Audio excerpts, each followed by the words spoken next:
The Denver Broncos just delivered another wave of incredible news, and fans everywhere should be paying attention. After completely dominating the Arizona Cardinals in joint practices and then proving it again under the lights in preseason, this team is starting to look like something special. The headline? Denver continues to stack momentum, and it starts with Troy Franklin showing flashes of pure star power, Evan Engram adding another weapon to the mix, and young players stepping into the spotlight in ways that make the future feel brighter than ever. But the biggest statement of the night wasn't even on the scoreboard. Sean Payton made a bold decision, keeping his starters off the field after last week's disappointment. That move sent a clear message. This isn't about empty reps or careless snaps. It's about building a culture where every single player earns their place. And the backups responded. They stormed 97 yards down the field on their first drive, pinned deep against all odds, proving that this roster is deeper, hungrier, and more dangerous than it has been in years. 3 players who weren't even part of this team last season made game-changing plays in that single sequence. This is no longer just about surviving preseason. This is about a Broncos team that looks ready to climb, a roster stacked with new weapons, and a coach who's setting the tone for something far bigger than one game. You can almost picture Broncos GM George Paton walking around the facility with pride right now. He took a playoff-caliber roster and injected it with a wave of fresh talent, and the results are already on full display. Even Arizona media couldn't believe what they saw when Denver marched down the field in just 5 plays and scored with ease against a defense full of players fighting for roster spots. One of the biggest highlights came from Jarrett Stidham. On play action, he delivered exactly what the coaching staff has been hoping to see. Critics have said he doesn't always sell the fake well enough, but this time he nailed it, drawing the defense in and creating a wide-open lane for his tight end. And speaking of tight ends, how about Evan Engram? For years, the Broncos' tight end position has lacked consistent explosiveness, but Engram changed that in an instant.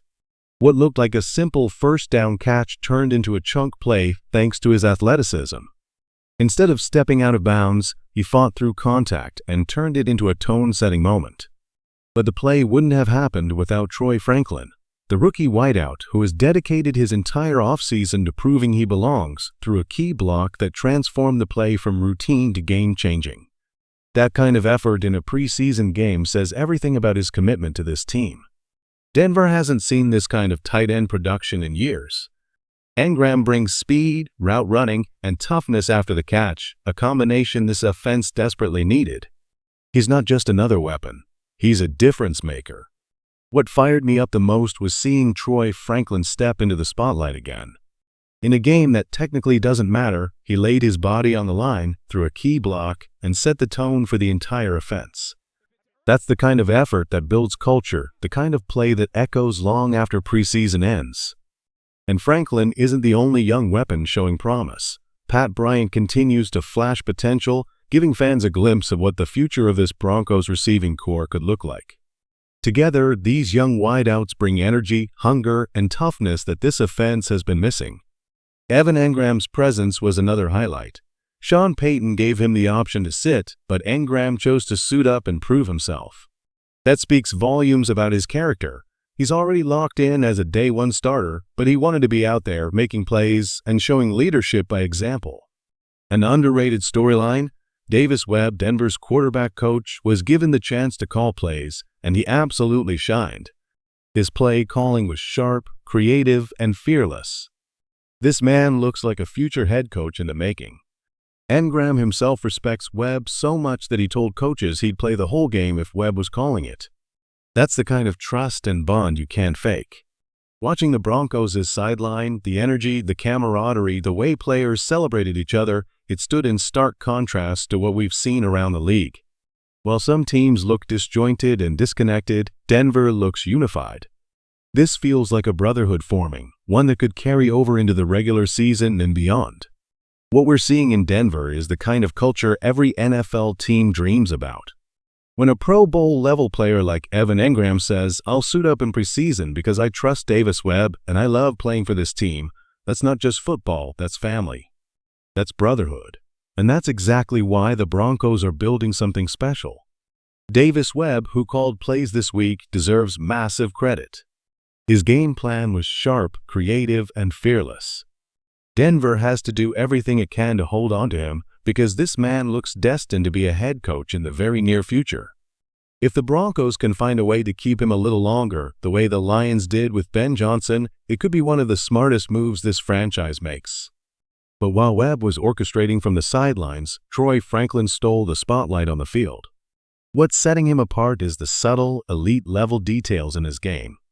On one play, he waited until the absolute last millisecond to flash his hands for the ball, giving the defender no chance to react. That's the difference between a good receiver and a special one. Then came the deep shot, a perfectly sold double move. The defender bit hard, and Franklin's blazing speed did the rest. Plays like that aren't just highlights, they're a glimpse of what the future of this offense could be. The Broncos don't just have talent, they have culture, chemistry, and young stars who are hungry to prove they belong. That combination is dangerous. When Troy Franklin swapped his jersey from number 16 to number 11, it felt symbolic, like a fresh start. And with Bo Nix stepping in as Denver's new quarterback, that college connection is about to explode at the NFL level. The chemistry between Nix and Franklin could define the future of this offense, and the Broncos know it. That's why Sean Payton didn't chase after big-name receivers like Cooper Kupp, Deebo Samuel, or Keenan Allen. He believes the talent is already here inside this locker room. Pat Bryant is another name to circle. Coaches and teammates are already raving about him, calling him a future slant god. Payton has always had an eye for finding hidden gems in the draft, and Bryant looks like the next one on that list. The way he attacks routes and wins inside could make him a nightmare matchup from the slot for years to come. And then there's Troy Franklin again. Payton said it best after the game. It's happening now, and you're seeing it. This isn't hype. It's reality. Imagine Franklin lining up in Week 1 against the Titans, ready to announce himself to the NFL. The stage is set. But it wasn't just the receivers making noise. Running back RJ silenced every critic in one night. After hearing whispers that he couldn't run between the tackles, he showed everyone exactly why Sean Payton trusted him. On his very first touchdown, part of that electric 97-yard drive, RJ lowered his pads, hit the hole with authority, and finished in the end zone. No hesitation, no bouncing it outside, just pure power and vision. That's what this new-look Broncos offense is about: speed, toughness, and a wave of young playmakers stepping up when it matters. RJ's touchdown run said everything you need to know about this rookie. Critics questioned whether he could run between the tackles, but on that 9-yard score, he collapsed his body, hit the hole with power, and burst through defenders like he'd been doing it for years. It wasn't flashy, it was fearless, and it was proof that this young back is more than just speed on the edge. What makes it even more exciting is his mindset. In the post-game press conference, RJ barely cracked a smile. He said he won't celebrate a short touchdown because he's chasing 60-yard runs. That's the mentality of a player who knows greatness is ahead. Broncos fans, we've only seen the beginning. On the defensive side, Denver has quietly built a reputation for shutting things down after early adversity. 2 weeks in a row, the Broncos gave up a touchdown on the opening drive and then slammed the door completely. Against San Francisco, all they allowed after that was a safety on Bo Nix. Against Arizona, it was the same story: one touchdown, then silence. That's the mark of a defense that adjusts, locks in, and dominates. And keep an eye on Jonah Ellis. Last year, he became the youngest player in NFL history to record 5 sacks, doing it at just 21 years old and with a torn rotator cuff.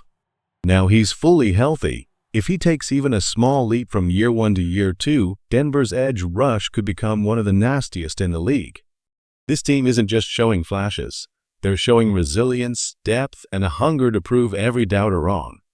On defense, the Broncos kept turning heads. Darius Tillman brought relentless pressure, constantly collapsing the pocket and disrupting the Cardinals' rhythm. And then there was Jayden Barron. At first glance, he looks undersized, but you wouldn't know it by the way he plays. On one snap, he met a running back in the backfield and dropped him like a seasoned veteran. That kind of toughness from a young defensive back is exactly what this unit needs. The conversation doesn't stop with the defense, though. Jarrett Stidham continues to impress in ways that raise interesting questions. His command, his accuracy, and his leadership make him look like more than just a backup. In fact, he looks like a quarterback who could start for multiple teams right now. So here's the dilemma. If another team comes calling before the trade deadline, maybe a contender that loses a starter, should Denver consider moving him for a high draft pick? It's a tough question because Stidham isn't just talented, he's also tight with Bo Nix, and that chemistry matters. But the fact that this even feels like a real option shows just how valuable he's become. For the Broncos, it's a good problem to have. Sean Payton knows the importance of depth at quarterback. Back in New Orleans, when Drew Brees went down, players like Teddy Bridgewater and Taysom Hill stepped in and kept the Saints afloat. Denver now has that same security blanket. If anything were to happen to Bo Nix, the Broncos have someone who can step in and keep winning.